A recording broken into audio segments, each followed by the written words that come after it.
കർണാടക മുഖ്യമന്ത്രി സിദ്ധരാമയ്യയുടെ അപേക്ഷ നിരസിച്ച് വിപ്രോ ചെയർമാൻ അസിം പ്രേംജി. സർജാപൂർ കാമ്പസിലൂടെ ഗതാഗതം അനുവദിക്കണമെന്ന മുഖ്യമന്ത്രിയുടെ അഭ്യർത്ഥനയാണ് അദ്ദേഹം തള്ളിയത്. ബംഗളൂരുവിലെ ഗതാഗതക്കുരുക്കിന് പരിഹാരം കണ്ടെത്തുന്നതിനായാണ് സർക്കാർ ഈ നിർദ്ദേശം മുന്നോട്ടുവച്ചത്. ഇബ്ലൂർ ജംഗ്ഷനിലെ ഔട്ടർ റിംഗ് റോഡിലെ ഗതാഗതക്കുരുക്ക് പലപ്പോഴും രൂക്ഷമാകുന്നു. ഇത് ലഘൂകരിക്കുന്നതിനായി വിപ്രോ ക്യാമ്പസിലൂടെ വാഹനങ്ങൾ കടന്നുപോകാൻ അനുവദിക്കുന്നതിനുള്ള സാധ്യത പരിശോധിക്കണമെന്ന് സെപ്റ്റംബർ 19 എഴുതിയ കത്തിൽ സിദ്ധരാമയ്യ ആവശ്യപ്പെട്ടു. എന്നാൽ കാമ്പസ് വഴി വാഹനങ്ങൾ കടത്തിവിടുന്നതിലുള്ള വെല്ലുവിളികൾ വിപ്രോ ചെയർമാൻ സർക്കാരിന് ഓർമ്മിപ്പിച്ച് മറുപടി നൽകി. നിയമപരവും ഭരണപരവുമായ വെല്ലുവിളികൾ അതുണ്ടാക്കും. ക്യാമ്പസ് കമ്പനിയുടെ ഉടമസ്ഥതയിലുള്ള സ്വകാര്യ സ്വത്താണെന്നും പൊതുവഴിക്കുള്ളതല്ലെന്നും അദ്ദേഹം സർക്കാരിനോട് പറഞ്ഞു.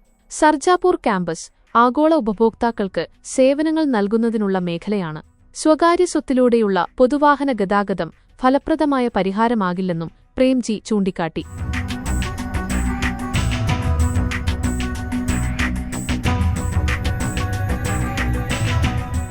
ഗതാഗത മാനേജ്മെന്റിനായി വിദഗ്ധരുടെ നേതൃത്വത്തിൽ സമഗ്രമായ പഠനം നടത്തണമെന്നും അദ്ദേഹം നിർദ്ദേശിച്ചു.